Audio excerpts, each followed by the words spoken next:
దేవునికి లోపడాలి కానీ మనుషులకు మాత్రమే లోపడమని చెప్తున్నా బిడ్డారా. లోపడవలసింది మనం దేవునికి బిడ్డారా. ఎందుకో తెలుసా? అద్భుతాన్ని బట్టి లోపడాలి. అందరు చెప్పండి, దేని బట్టి? అద్భుతాన్ని బట్టి నువ్వు లోపడాలి దేవునికి బిడ్డారా.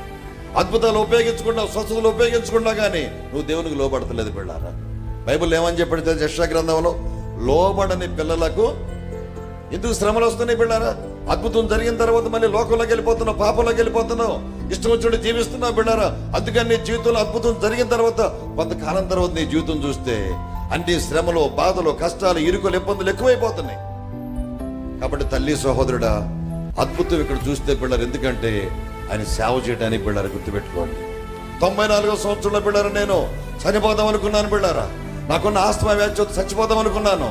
ఇంకా ఎన్నో రకాల అనారోగ్య సమస్యలు ఉన్నాయి. ఇంకా ఎందుకు చచ్చిపోదాం అనుకున్నాను. నేను దేవుని వెతికాను బిడ్డారా.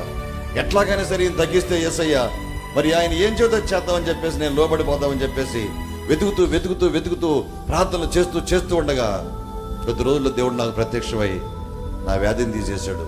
తర్వాత ఏమన్నాడు తెలుసు? వెంటనే, నీకు ఎందుకు తీసేసాను తెలుసా? నువ్వన్నీ వదిలిపెట్టి ఎక్కడికి వెళ్ళొద్దు, ఏ పని చేయొద్దు, నా పని చెయ్యి, నేను నిన్ను పోషిస్తానని చెప్పాడు.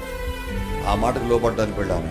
ఇప్పుడు 30 ఏళ్ళు ఆ మాటకు లోబడి, ఆ 30 ఏళ్ళు ఆయనకు లోబడబట్టి ఇదిగో ఎంతమంది వచ్చి వాక్యం వింటున్నారు. చప్పట్లు అది బిళ్ళారా. చూసారా?